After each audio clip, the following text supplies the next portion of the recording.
car tu es élevé. Tu es élevé, car tu es élevé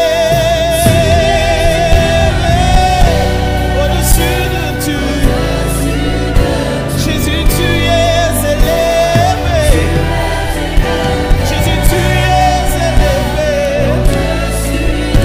Jésus, tu es élevé au-dessus de tout, Seigneur, car tu es élevé au-dessus de tout. Jésus, tu es élevé. Tu es élevé. Tu es élevé.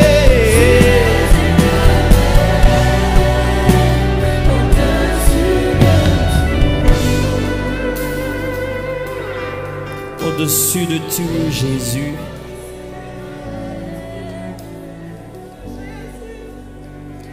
Au-dessus de ce que nous sommes et de ce que nous avons.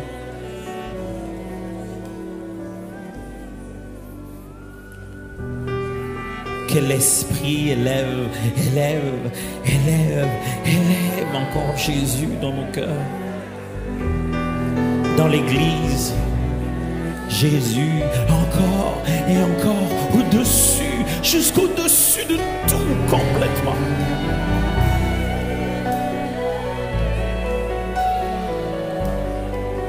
C'est pour ça que tu nous as appelés ici.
Élevé au-dessus et dessus, élevé au-dessus, au-dessus.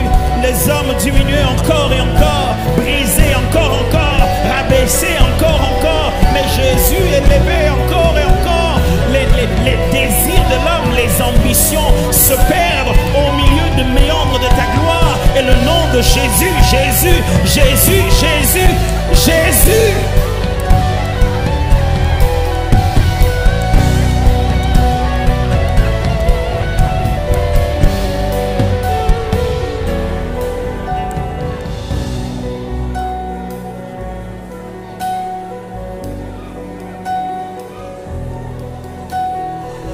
Jésus est en train de gagner des guerres dans les cœurs. Il est en train de prendre place. Il est en train de se repositionner. Il est en train d'enlever l'or qui était dilué par du cuivre. Il est en train de séparer les intérêts humains qui se battaient avec le plan divin. Il a lancé une flamme à l'intérieur. Il est en train de diluer tout ça.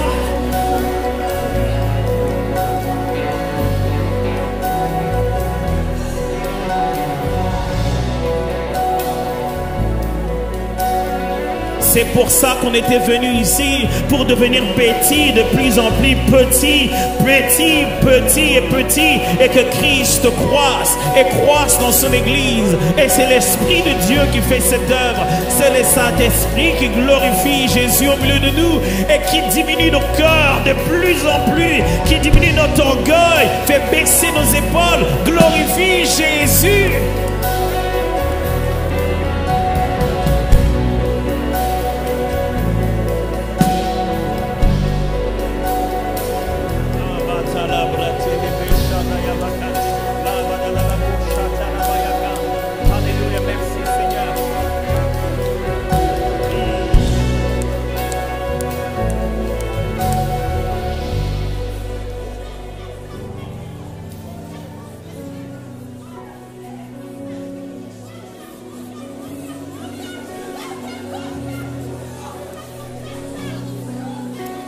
Oh.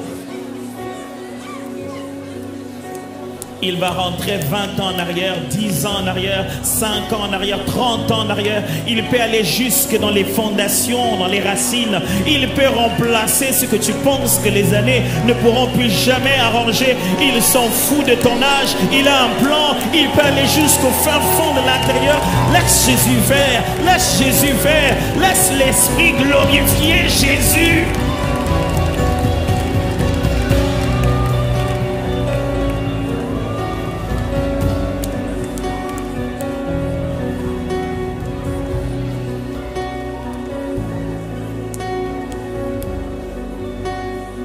Il peut déraciner ce que le Père n'a pas sémé.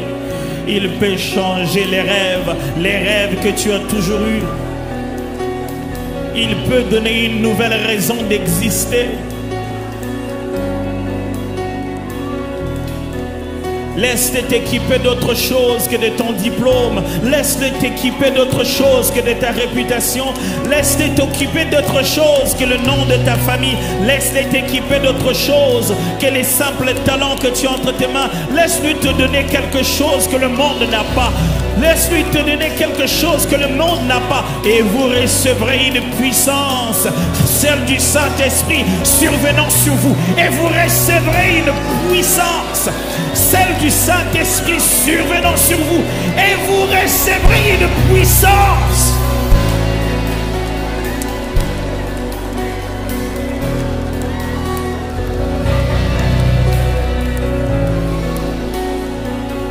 Nous ne gagnerons pas le monde dans son propre jeu. Nous ne deviendrons pas meilleurs que Satan dans le monde qu'il a établi. Il nous faut une puissance, celle du Saint-Esprit. Il nous faut nos propres armes, celle du Saint-Esprit.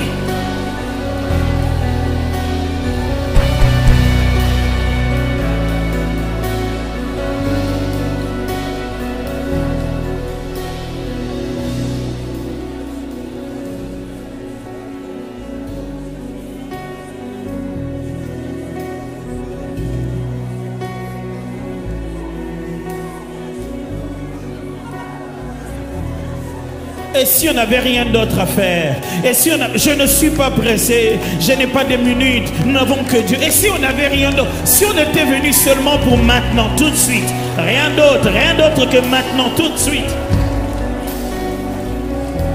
Ne t'empêche pas de jouir de ce moment. Ne t'empêche pas de répandre ton cœur devant Dieu. Ne t'empêche pas d'ouvrir ton esprit à l'œuvre du Saint-Esprit. Ne t'empêche pas de répandre ton cœur. Ne t'empêche pas de dire oui à la nouvelle vocation qu'il te donne. Ne t'empêche pas.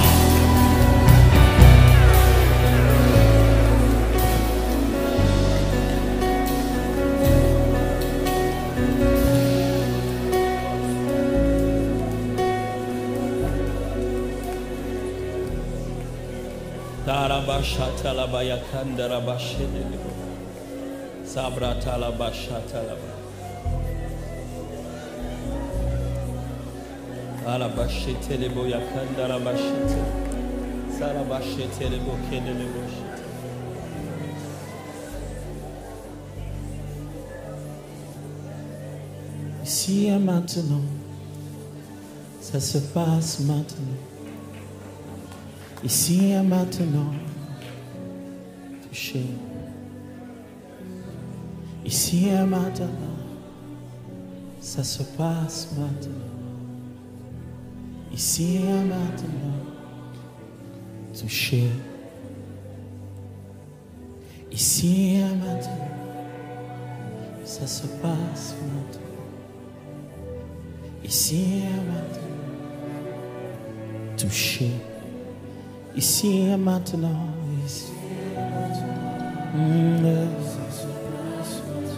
ici et maintenant, touché. Ici maintenant, ça se passe.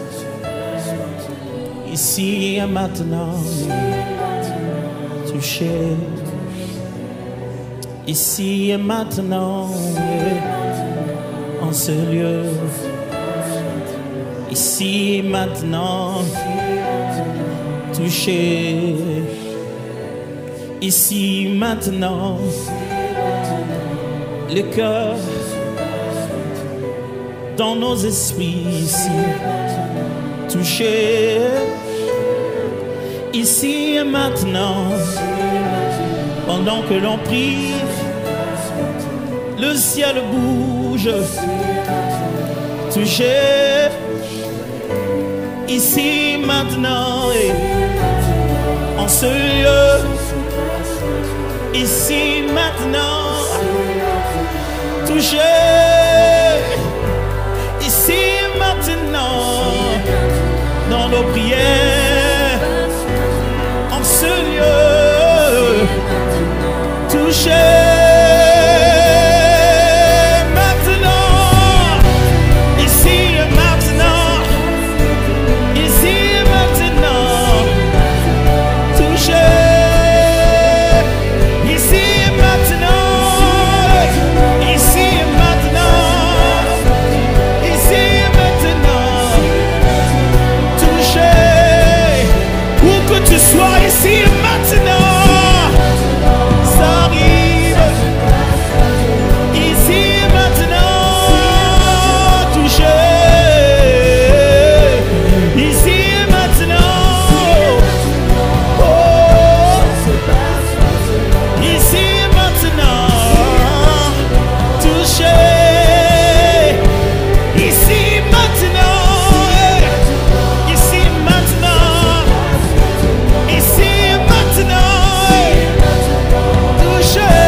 Tu sais, nous sommes venus pour ici et maintenant. Nous ne reportons pas notre soif à demain.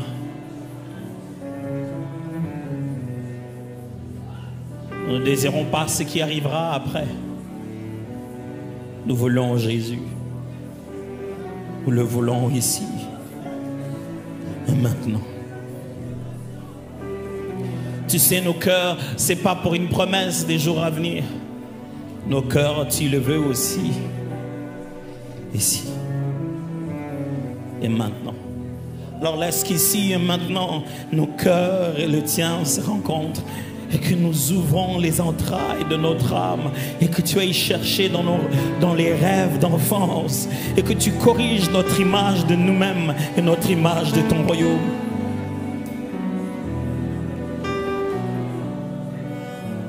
Et que nous sortions de ces rencontres d'aujourd'hui, demain,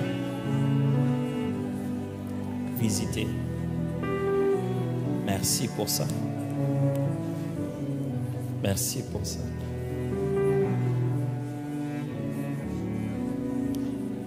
Maintenant que nous voulons écouter encore ta parole, Seigneur, laisse qu'elle soit ce qu'elle a toujours été, source de vie, la même qui était au commencement, par laquelle les hommes sont sauvés. Parole de vie. Parle à nos cœurs. Je dis nos cœurs. Commence par le mien, Seigneur. Parle à nos cœurs comme tout à l'heure, quand Michael était en train de parler, tu parlais. nos cœurs ne vibraient-ils pas? Parle à nos cœurs encore. Et chaque minute, à chaque intervention, fais monter. Ou devrais-je dire, creuse encore. Creuse au-dedans de nous. Pour qu'à la fin de ces assises, nous sortons et que tu sois fier de l'œuvre que tu auras fait en nous. Que tu nous regardes et dises, voilà, je l'ai volé comme ça.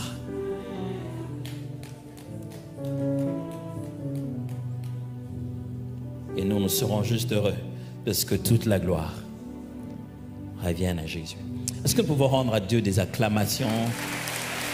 Amen. Amen. Gloire au Seigneur.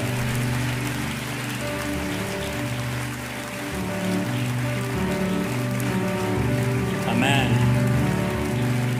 Gloire à Dieu. Amen. Vous pouvez vous rasseoir. Je dis merci à la sœur Sandra et toute l'équipe. Et merci aussi à toute l'équipe de MCI. M'a vraiment donné l'occasion de venir servir Dieu avec le corps du Christ. Je suis très conscient, comme maintenant sur cette estrade, je me tiens devant le corps du Christ. Vous savez, il y a des jours où tu prêches dans l'église où tu es pasteur, et puis après, il y a des jours où tu prêches dans l'église de Christ partout dans le monde, et c'est pour affecter des vies en même temps. Et j'en suis très conscient, j'ai dit merci. Amen. Amen.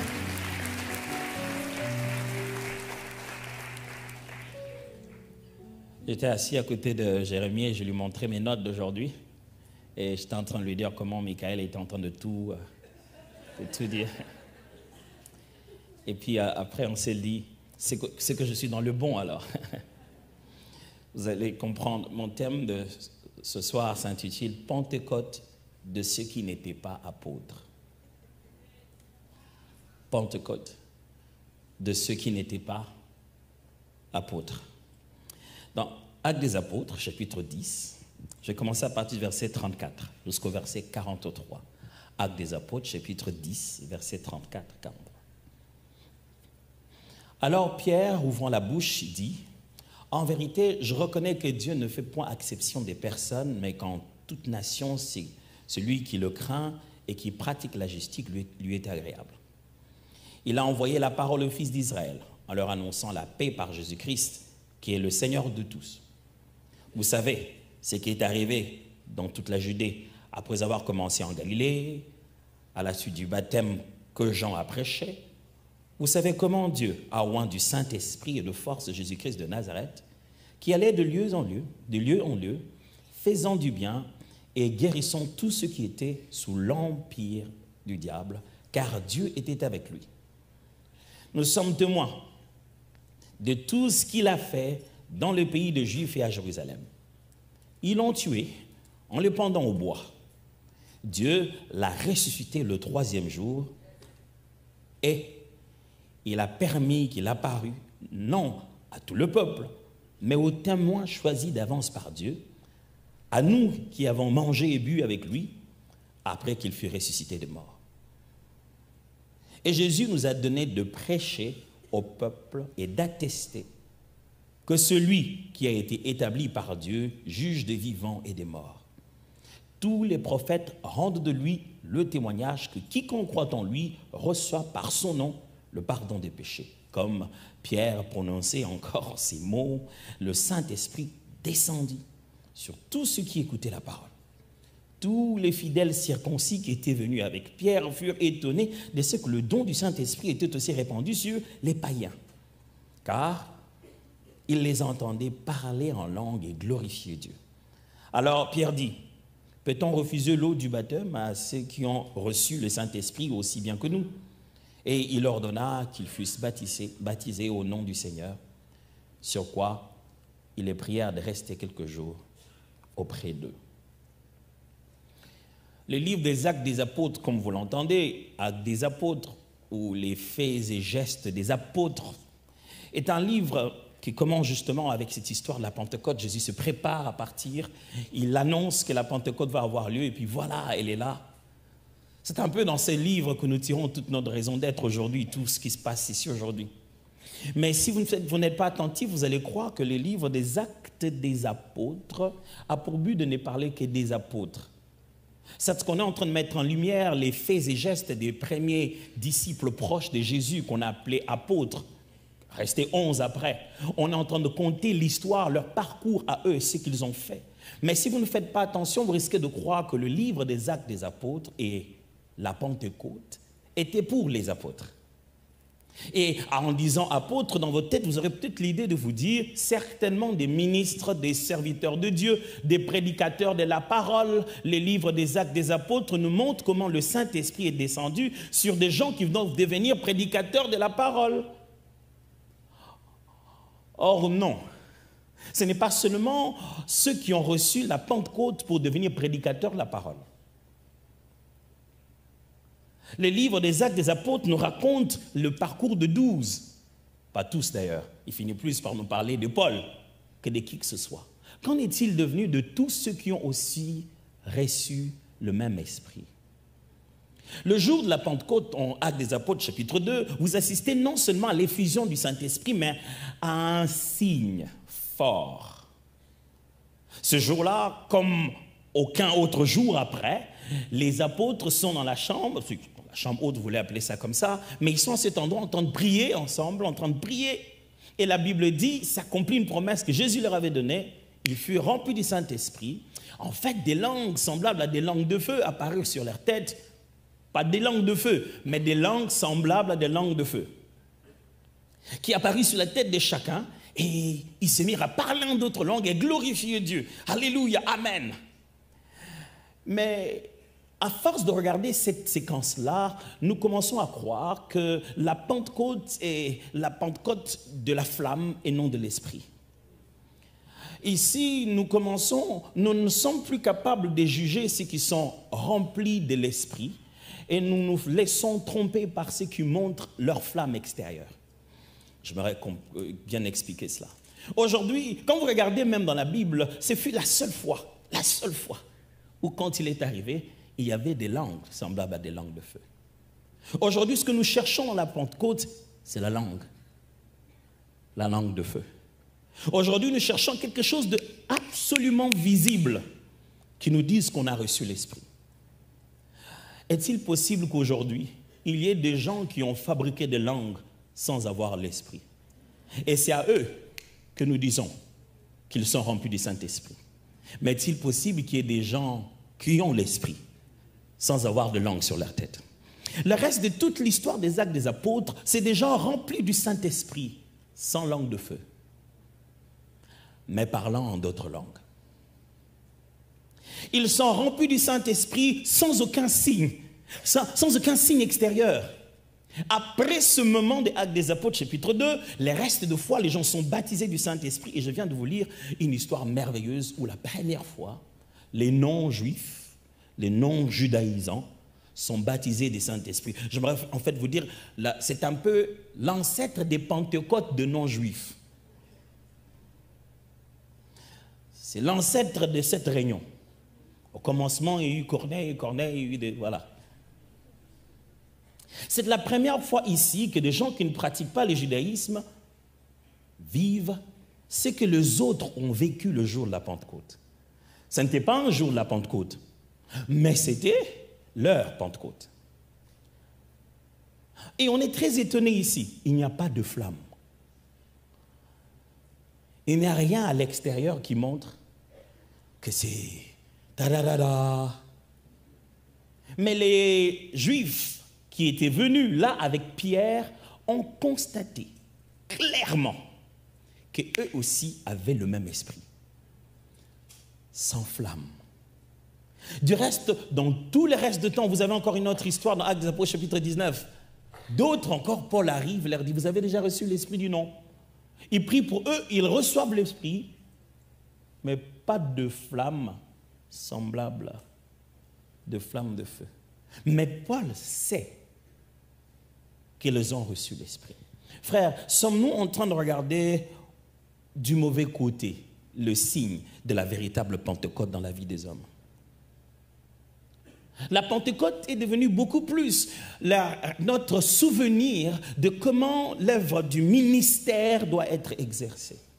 Parce que lorsqu'on regarde le parcours de ces personnes après avoir reçu le Saint-Esprit, le voilà des lieux en lieu, guérissant le malade, chassant les démons, accomplissant tellement de choses. Alléluia, gloire à Dieu. Vous savez, les jours où Paul est rempli du Saint-Esprit, Paul, qui a écrit plus de 2/3 du Nouveau Testament, Paul, il n'avait pas eu non plus des flammes de feu. Il n'a rien vu sur sa tête. Plus lui, il était aveugle en ce moment-là. Et ce n'est même pas un apôtre qui a prié pour lui.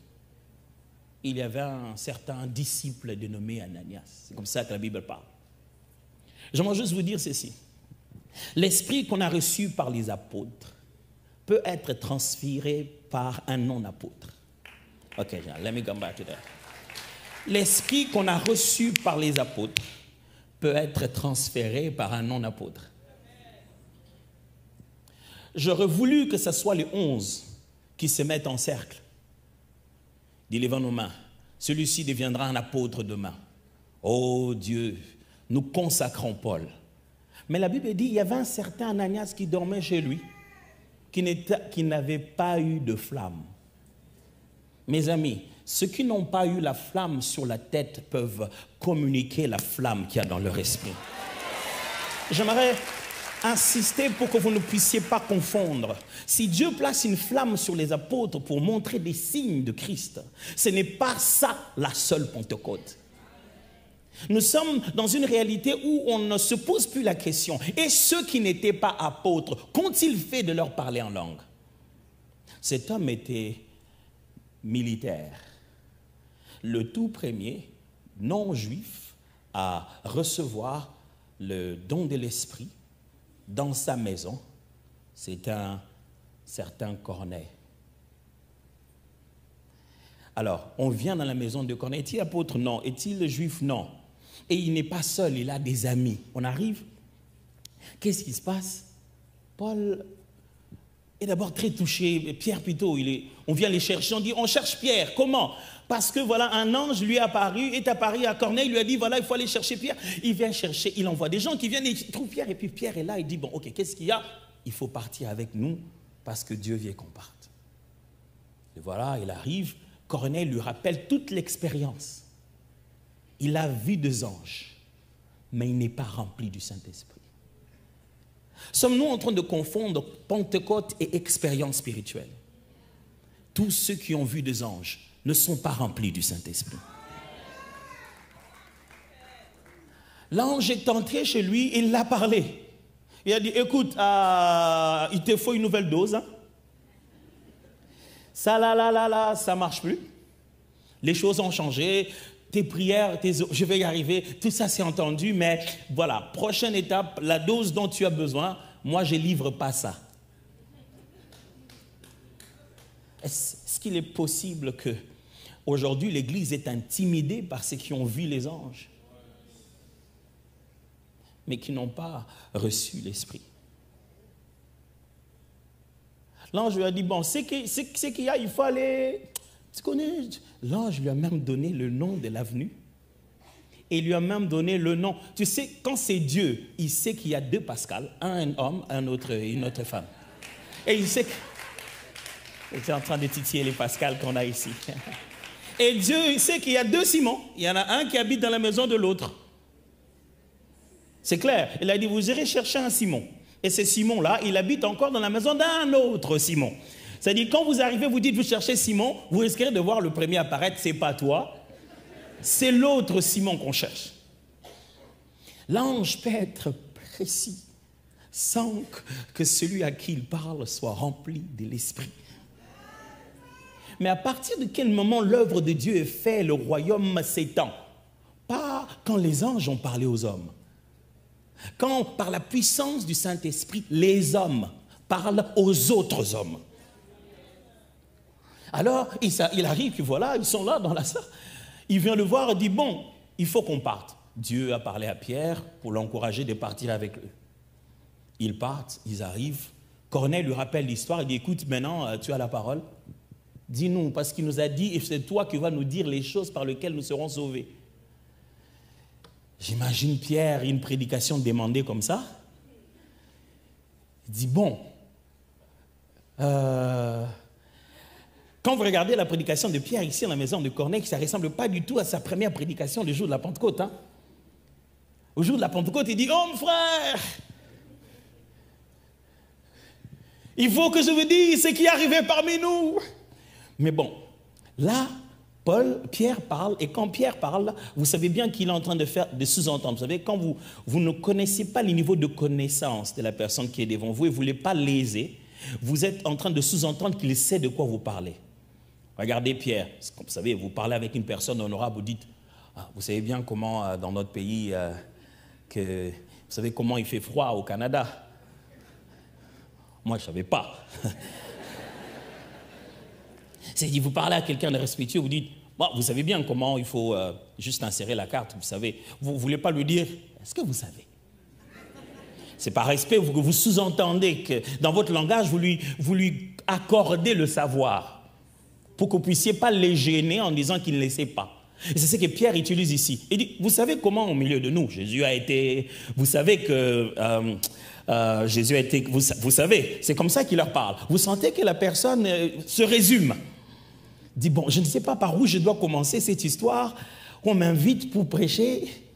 Mais vous savez que Dieu a élevé parmi nous Jésus-Christ de Nazareth, qu'il est allé des lieux en lieux. Vous savez que Dieu n'a même pas attendu que Pierre commence à devenir très cohérent. Le grec dit, lorsqu'il était encore en train de sortir ses rémas, l'Esprit de l'Éternel descendu sur eux. Là-bas, il priait. Le premier jour de la Pentecôte, ils étaient ensemble, unis. Ils étaient là en train de prier, ils étaient ensemble. Personne ne prêchait. Mais ici, on ne prie pas, on écoute quelqu'un, on ne chante pas, il parle encore. Il n'a pas fini. Il parle encore. Que lorsque les éléments se sont alignés comme Dieu le voulait, lorsque les mots que leurs oreilles, leur cœur devaient entendre ont été sémés, et comme une rosée, il y a eu perfection dans l'atmosphère. Il n'a même pas eu besoin de leur dire, bon, maintenant on va passer un service puissant. Préparez-vous parce que maintenant je vais libérer l'atmosphère. Rien. L'atmosphère était là. Mais j'ai envie de dire, Seigneur, quel gâchis. Ceux-là, est-ce qu'ils iront de lieu en lieu? Est-ce qu'ils vont fonder des églises? Ces gens sont juste des serviteurs qui habitent la maison de Saint-Certain Corneille. Est-ce qu'ils iront même dans la synagogue? On ne connaît même pas leur histoire. Ils sont devenus qui?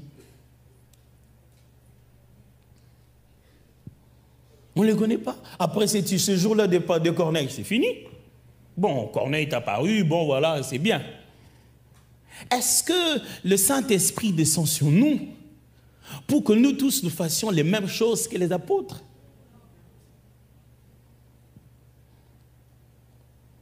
Est-ce que le Saint-Esprit descend sur nous pour que nous tous nous fassions ma Bible?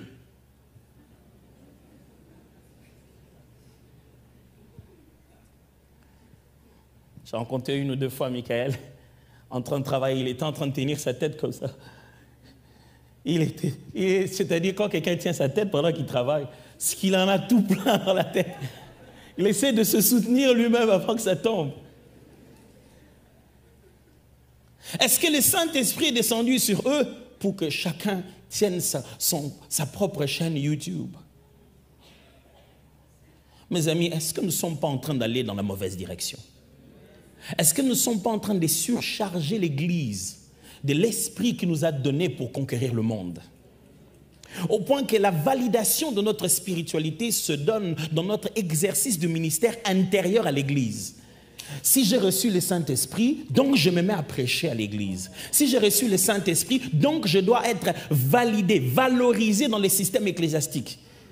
Je dois devenir révérend, je dois avoir des followers, je vais faire ma propre sur toutes les pages où on contredit les autres prédications. Là, ça montre que j'ai l'esprit de la vérité. L'Esprit de Dieu, c'est celui que tu reçois et tu parles en langue et tu rentres laver les assiettes comme tu l'as lavé. Parce que c'est à cet endroit-là, c'est là que tu as reçu le mandat. Ce qui affaiblit l'Église, c'est que nous sommes en train de l'alourdir d'un système interne de validation. Nous voulons entre sel nous saler.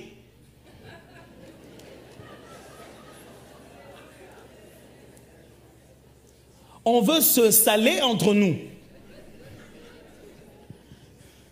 Pendant que nous sommes tous sel. On veut s'éclairer entre nous pendant que nous sommes lumière de ce monde, pas d'ici, de ce monde. Nous ne sommes pas lumière de nos églises, nous sommes lumière du monde. Mon frère à la Pentecôte était aussi là pour ceux qui n'étaient pas apôtres. Mais ça voulait dire quoi? Ça voulait simplement dire, que la Pentecôte est un mandat de témoin. Un nom de ministère, mandat de témoin. Est-ce que vous êtes témoin de comment je suis en train de m'essuyer? Oui. Mandat de témoin. Il a dit, vous recevrez une puissance, celle du Saint-Esprit survenant sur vous, et vous deviendrez qui? Pas apôtres. Non. Vous pensez que les martyrs de l'histoire de l'Église étaient tous des serviteurs, des pasteurs? Ah non! Vous savez, il y a un roi, un empereur qui a fait des choses horribles. Il y a eu tellement de famine, il y a eu tellement de problèmes, il a dit, ça doit être la cause. La cause, ce sont les chrétiens. Les chrétiens, c'est eux qui ont fait ça. Et juste pour les punir, il allumait des torches dans la cour de sa parcelle. Il allumait des torches de feu par les corps des chrétiens. Il demandait, attrapez-moi quelques chrétiens. On les mettait sur deux. Et on les allumait des feux. Et c'est ce qui éclairait sa parcelle. Et un des empereurs a dit arrêter ça à un moment. Parce qu'il appelait des grands jeux. Les gens venaient dans les arènes et on voyait comment des bêtes sauvages bouffaient les chrétiens. Et un jour, il a dû arrêter parce qu'ils ont fait un sondage. Ils se sont rendus compte que les chrétiens mouraient avec des chants. Ils chantaient. Ils étaient heureux. À un moment particulier, les gens regardaient. Il disait, au moment où, Chrysostome rencontre, il dit, au moment où ces gens-là mouraient, on venait les bouffer, c'est comme s'ils avaient le plus beau moment de leur vie. Et il s'est rendu compte après qu'ils étaient en train d'offrir la plus grande évangélisation. Ils ont dit, chaque fois qu'ils tuaient un nombre, le double devenait chrétien. Vous savez pourquoi on veut se saler entre nous? On ne veut pas être témoin. Parce que le mot témoin, c'est le mot martyr. Et dans le martyr, c'est martyr. Et vous savez ce que nous faisons? Au lieu de devenir martyrs, nous martyrisons les frères et sœurs dans l'église, remplis du Saint-Esprit. L'esprit de martyr n'est pas l'esprit de martyriser. Oh, I didn't say that. L'esprit d'être et d'accepter d'être martyr, ce n'est pas l'esprit de tenter de martyriser les autres. Nous avons reçu l'esprit pour être témoin. Témoin signifie qu'on va t'appeler à la barre. Et notre barre à tous n'est pas ici. Quelqu'un, on l'appellera à la barre, là à la police. Là où tu travailles, à la barre. Comme dire, Michel, comment ça va? Oui, ça va, comment s'est passé la journée aujourd'hui? Ça va, tu es à la barre pour être témoin, là. Tu es tout le jour en train d'attendre le moment où ça sera occasion favorable ou non favorable, où je veux juste laisser la lumière de Christ jaillir. Je veux venir tout le jour dans cette entreprise jusqu'à ce qu'on voie que je ne suis plus le même et que ce n'est plus moi qui vis et que c'est Jésus qui vit en moi. Quelque chose a changé. Et pour ça, je n'ai pas besoin d'être apôtre. Pour ça, j'ai reçu le même esprit.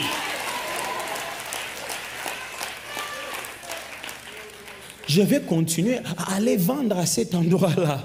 Jusqu'à ceux qui me regardent, qui disent, oh, c'est vrai. Mais pourquoi toi tu ne... Vous savez, le jour où vous gagnez quelqu'un à Christ, ce n'est pas avec votre belle parade. Ce n'est pas la belle phrase. Le jour où quelqu'un vient vous témoigner et dit, tu sais, ce jour-là, tu m'avais dit ça. Tu te dis, oh, c'était que ça. Frère, on aime dire qu'on devient serviteur de Dieu. Serviteur de Dieu. Ça signifie que Dieu se sert de toi comme il veut. C'est-à-dire qu'il n'a pas besoin de permission. Il va faire ce qu'il veut, comme il veut, quand il le veut. Même dans tes faiblesses, au milieu de la douleur, pendant que toi tu dis, oh Dieu, comment je n'ai rien, comment je montre aux gens que j'ai vraiment un véritable Dieu. Là, oui, là où tu n'as rien là. C'est comme ça qu'il est en train de montrer aux gens qu'il est un véritable Dieu. Quelqu'un avait besoin de l'exemple de la souffrance, mais de la persévérance de quelqu'un qui souffre encore. Quelqu'un autour de nous voulait voir quelqu'un qui vient malgré ça chaque jour au boulot. Nous tous, on connaît ton problème, on sait ce qui se passe, mais tu es toujours là, rempli de joie. Qu'est-ce qu'il y a avec toi? Il y a quelque chose qui ne tourne pas. À ta place, je me serais drogué. Tu carbures de quoi? Oh, à tous ceux qui l'ont reçu, à ceux qui croient en son nom, elle leur a donné le pouvoir de devenir enfants de Dieu. Lesquels ne sont pas nés seront la volonté de l'homme, mais de Dieu. Frères et sœurs, l'Esprit est descendu sur des gens qui n'étaient pas apôtres. On dirait qu'on a davantage d'apôtres et moins de martyrs. On a davantage de titres et moins d'œuvres. On dirait que les gens pensent qu'ici, c'est facile. Et si on ne leur donne pas, bah, ils ouvrent leur propre compte.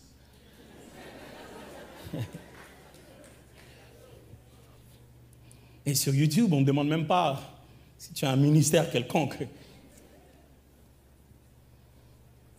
Et on dit, je vais avoir 50 000 abonnés pour la gloire de Dieu. Abonnés pour la gloire de Dieu. Définissez-moi ça.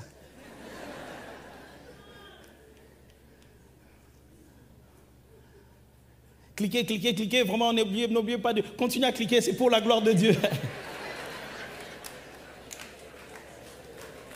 Et attendez, j'ai rien comme ça.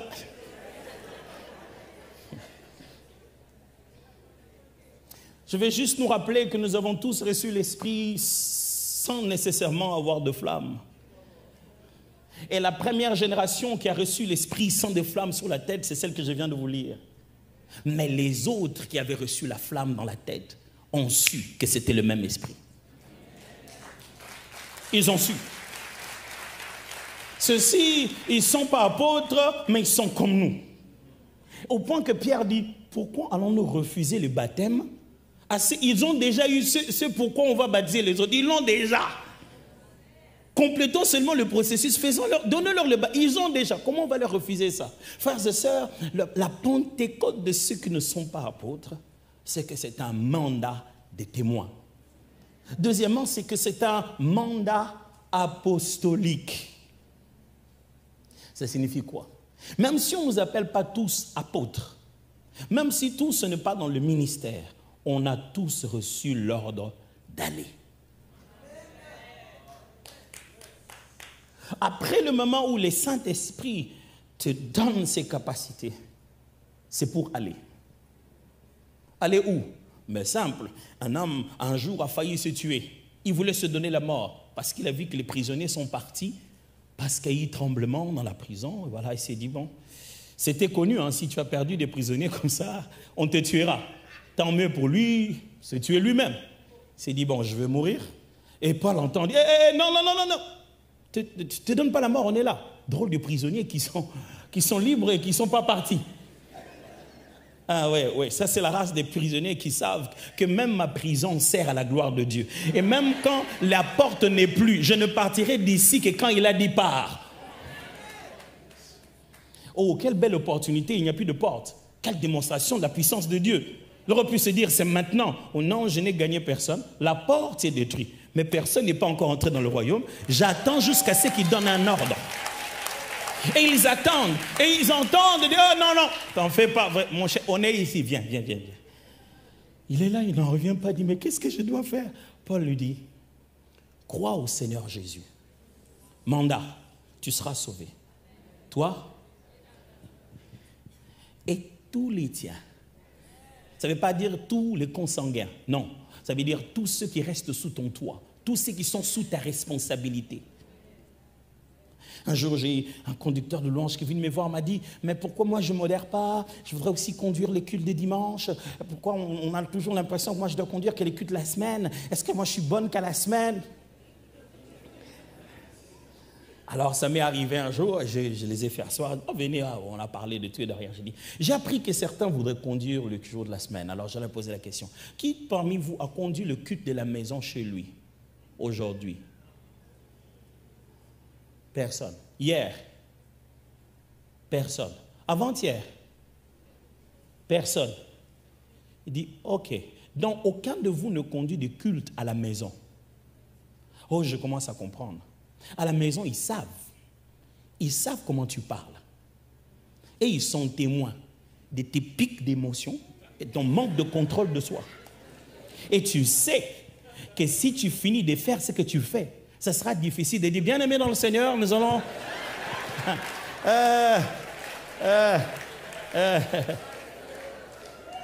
Et c'est pourquoi très intelligente la Bible était en disant, vous voulez donner la responsabilité à quelqu'un dans l'église, vérifiez comment il prend soin des siens. N'avons-nous pas fait de l'église une balle facile? Les églises ne se remplissent-elles pas parce que chacun enfouit son vieil homme qui n'a pas réussi à voir être transformé parce qu'il ne veut pas écouter l'esprit dans son cœur? Quand nous recevons le Saint-Esprit, mes amis, c'est un mandat apostolique. Ça signifie ceci. Avec ou sans ministère, nous sommes tous envoyés par Dieu. Et on doit prendre conscience du fait qu'on est envoyé par Dieu. Envoyé où? D'abord chez toi. Pasteur, je ne sais pas pour vous, mais mes prédications les plus difficiles, c'est celles que je prêche devant les enfants. Parce que c'est un auditoire... Et je vous assure, un jour, je voulais leur expliquer comment nous sommes devenus enfants de Dieu, je leur expliqué le bien fondé de l'héritage, tout ça là, les seigneurs ils ne comprenaient pas l'histoire d'adoption, héritage, et je commis l'erreur de donner un exemple qui n'était pas très fiable. Je dis, c'est un peu comme j'ai un fils et 3 filles, je disais, c'est un peu comme si je ne suis pas là, peut-être que je mourrais, voilà, tous mes habits, tout ce qui est à moi irait chez Roland. Et puis, bon, maman, tout ce qui est de maman irait chez vous les filles. Le lendemain, c'est le culte. Je préfère qu'on rappelle un peu ce qu'on a appris hier. Il dit, alors, quelqu'un peut me dire qu'est-ce qu'on a compris hier de l'héritage? D'abord, c'est une église où les gens ont des positions bizarres. Il y en a un qui a la tête comme ça pendant qu'il suit le culte. Et puis, il a dit, ah oui, je sais, c'est quand toi tu meurs. Et puis, moi, j'ai dit, hé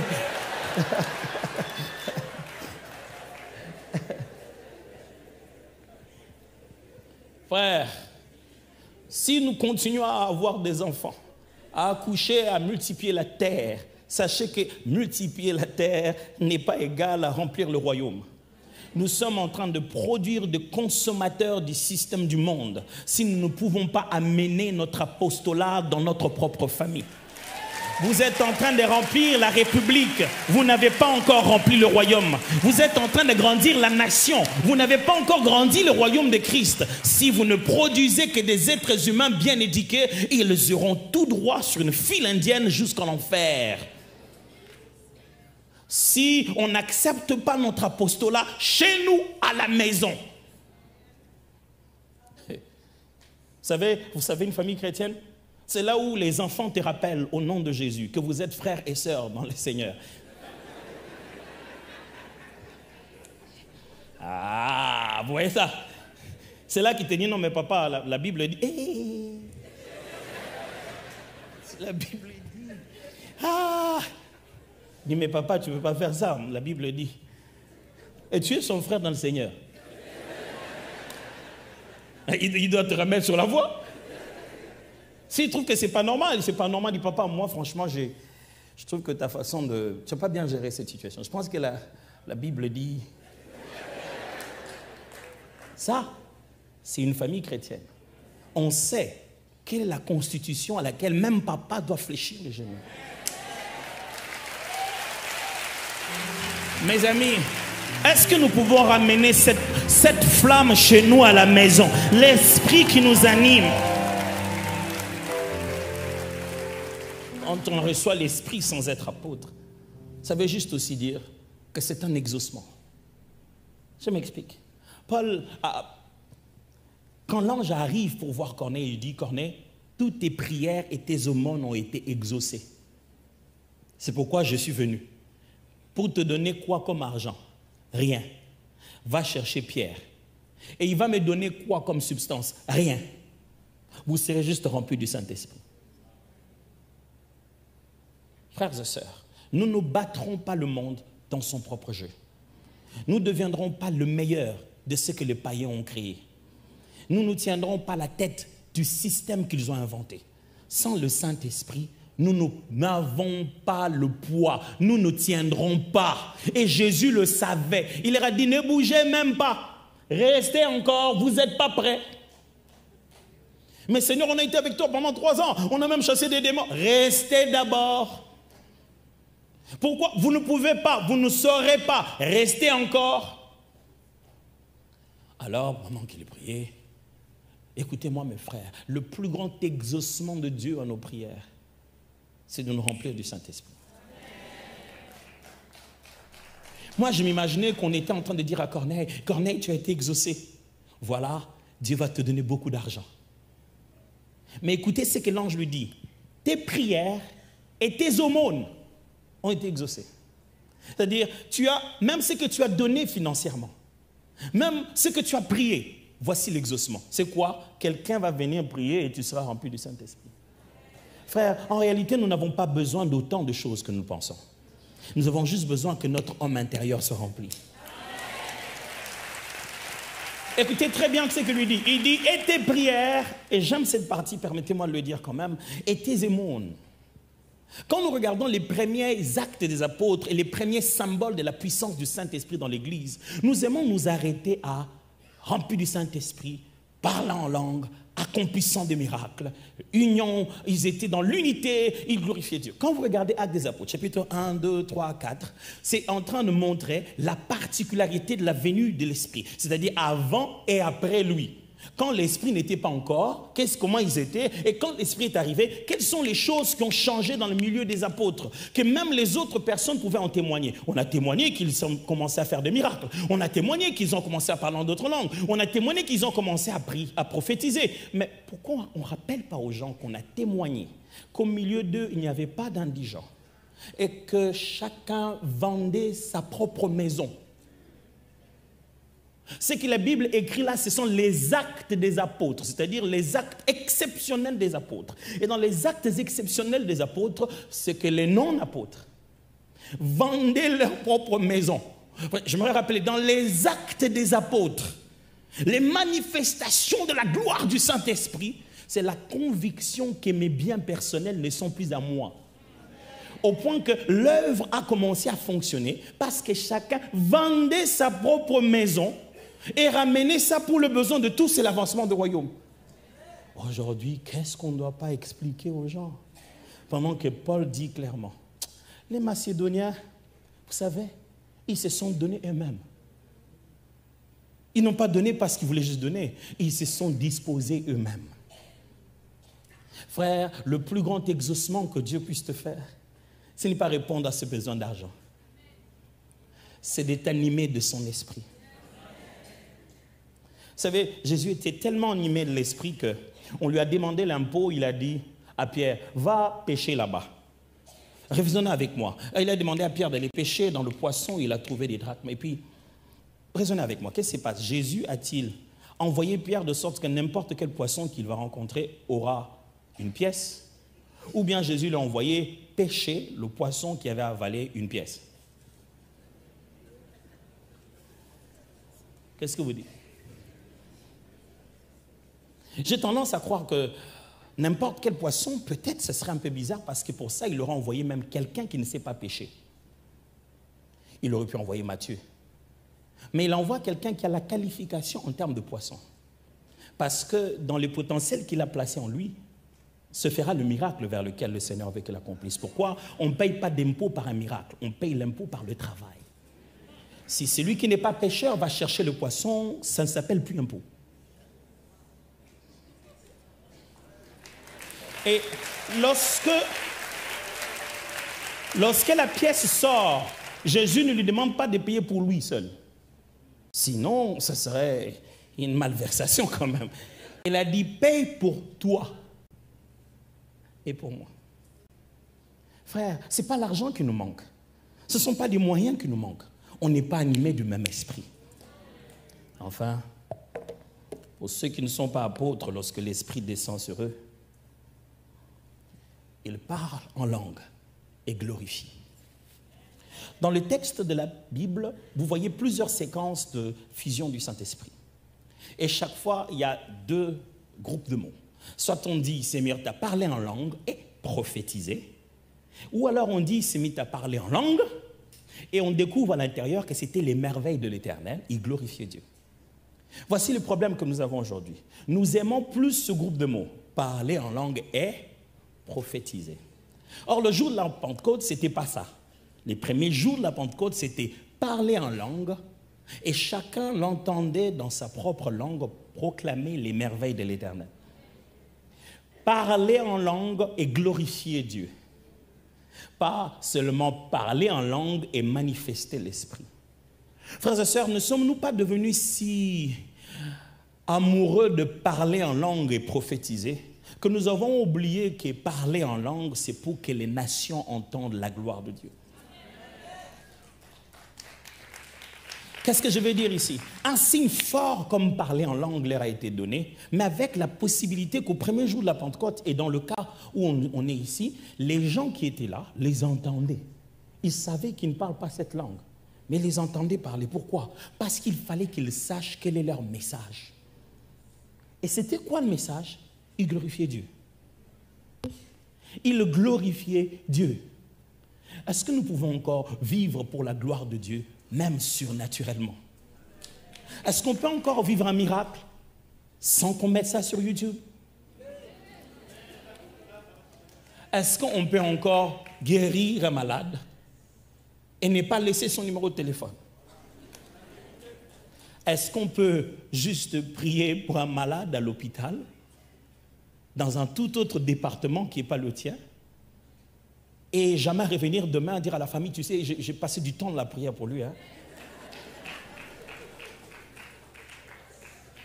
Peut-on laisser le signe fort qui nous distingue ramener toute gloire à Dieu? Si Dieu nous a appelés ici, c'est parce qu'il veut ça. Il veut que toute gloire lui revienne. Même quand nous parlons en langue, même quand nous vibrons en esprit, même quand nous entrons en phase spéciale, vous savez, quand on passe en super chrétien. Vous savez, quand les chrétiens ils prient, là, quand ils parlent en langue, ils passent en super chrétien. Donc il réveille son... Ouf! Mais écoutez ce qui se passe. Ils ont su que c'était le même esprit. Pourquoi? Parce qu'il a glorifié Jésus. Ils ont dit, les Juifs qui étaient là, ils ont dit, oh, la même chose. Ils se mettent à parler dans d'autres langues. Et qu'est-ce que les choses de cette langue disent? Ils rendent gloire à Dieu. Quand les gens écoutent l'Église, ils entendent un langage confus.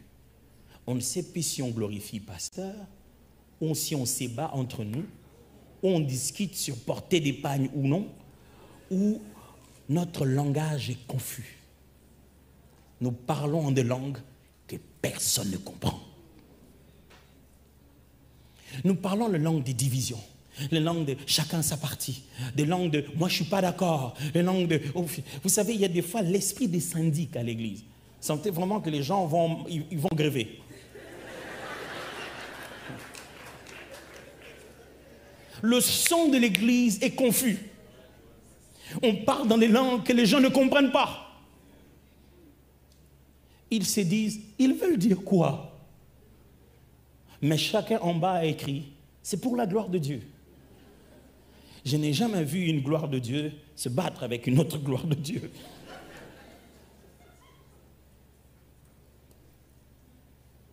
Prions.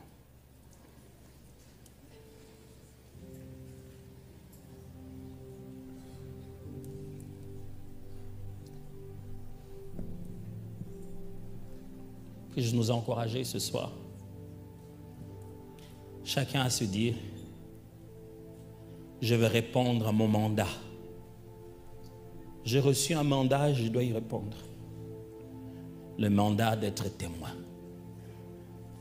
Le mandat de ma famille. Le mandat d'aller là, jusque là où il m'a appelé. Le mandat de briller n'importe où. Est-ce que vous savez que vous avez un mandat? Est-ce que vous savez que vous n'avez pas besoin d'être apôtre? Est-ce que vous savez que vous pouvez le faire dans le secret? La couronne vous sera donnée en public. Est-ce que vous savez que Dieu, lui, il tient un carnet où il regarde tout ça? Dieu écrit ça et il n'oubliera pas. Est-ce que vous savez que les exploits, c'est à Dieu qu'il faut aller les présenter et non pas à la population et à la popularité? Est-ce que vous savez que Dieu vous appelle comme juste un instrument entre ses mains à sa gloire? Est-ce que vous savez que Dieu vous appelle pour aller? On n'est pas là pour que les sels se mettent à se saler davantage. On n'est pas là pour que la lumière s'éclaire entre lumières. Nous sommes la lumière du monde. Nous sommes les sels de ce monde. J'aimerais juste vous demander de faire cette prière seule dans votre cœur, en disant à Dieu, j'ai dit oui à mon mandat. Je viens accepter ce mandat, quel qu'il soit. Ouvre mes yeux pour que je commence à comprendre comment être utile à partir de là où je me tiens. Le même esprit qui descend au milieu de nous durant toutes ces réunions ne fera pas de nous tous des ministres de la parole. Pendant quelques secondes, puis-je vous encourager de prier librement. Juste dire à Dieu, je dis oui à mon mandat. Prions ensemble, un moment, prions. Je dis oui.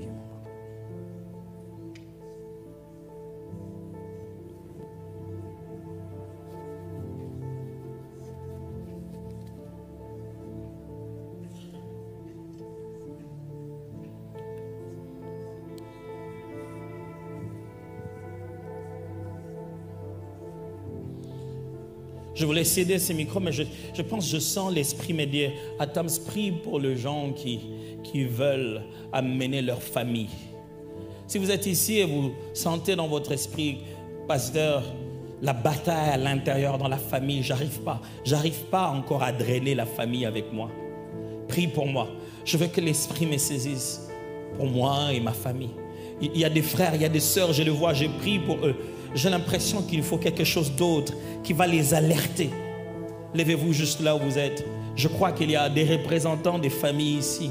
Vous savez de quelle famille je parle. Je parle de votre famille. Là où quand vous regardez, vous vous dites, est-ce qu'il ne peut pas se faire un réveil? Dieu ne peut-il pas nous visiter dans cette famille? Je parle de vous, de vos frères, de vos sœurs, je parle de ceux qui habitent chez vous, de ceux qui sont-ils cousins, cousines. Je parle de ceux qui travaillent chez vous, là où ils sont en train de travailler, ils font un travail de nounou, de qui que ce soit. Je parle de ceux qui se sentent appelés pour témoigner chez eux.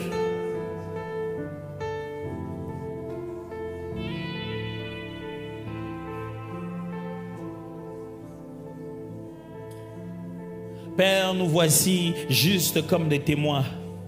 Amène le réveil dans nos familles.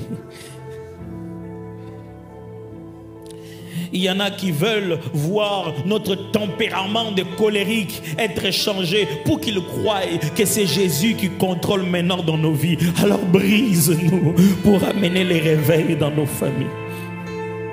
Il y en a qui attendent que nous soyons capables de réussir nos projets des études tellement que nous tournons en rond. Sinon, ils ne croiront pas qu'on a réellement reçu un Seigneur. Alors fais quelque chose et amène le réveil dans nos familles. Il y en a ceux qui ne savent que faire des adolescents. Ils se demandent dans quoi ils le sont. Ils n'arrivent pas à le faire asseoir et leur faire comprendre avec précision la voix du Seigneur. Ils se disent, Dieu, je vois cet enfant, pourvu qu'il ne puisse pas aller dans le monde, pourvu qu'il ne puisse pas se perdre. La seule volonté de voir nos enfants être bons ne suffit pas. Ils doivent rencontrer les Seigneurs personnellement. Je prie, Père, que ces puissants représentants de leur famille reçoivent une puissance. Qu'ils se souviennent que c'était ici un jour et ils ont tourné le regard vers le Seigneur et Dieu leur a revêtu de quelque chose qu'ils n'avaient pas avant, ce qui les rend témoins et martyrs. J'ai prié pour les familles qui sont en train même de nous entendre ou de nous regarder de loin. Peut-être qu'il est le seul à continuer à regarder. Tout le monde est sur son téléphone faisant autre chose. Je prie qu'ils deviennent des sels dans leur famille, qu'ils deviennent de lumière dans leur famille, que tout le monde soit drainé par la flamme du réveil dans leur cœur.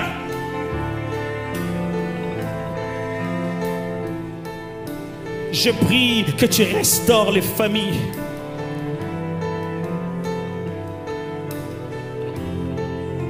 Que tu restaures les vies.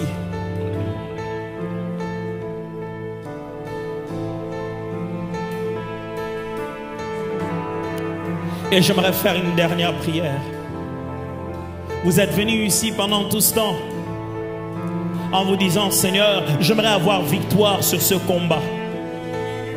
Vous savez contre quoi vous vous battez dans votre caractère. Est-ce un élément caractériel? Est-ce un péché? Mais vous savez que vous avez perdu la bataille tellement plusieurs fois. Et vous êtes venu ici en vous disant, j'aimerais prendre les déçus. Ça ne peut plus continuer à me contrôler. Levez-vous, on va juste prier ensemble.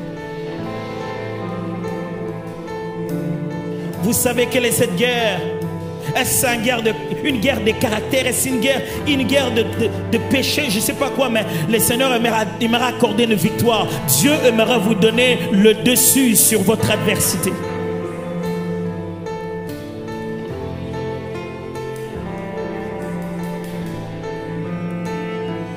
Père, au nom de Jésus, je prie victoire. Je déclare une restauration spirituelle dans l'homme intérieur. Que les faibles disent je suis fort. Que le faible dise je suis fort. Que le faible dise je suis fort. Que le faible dise je suis fort.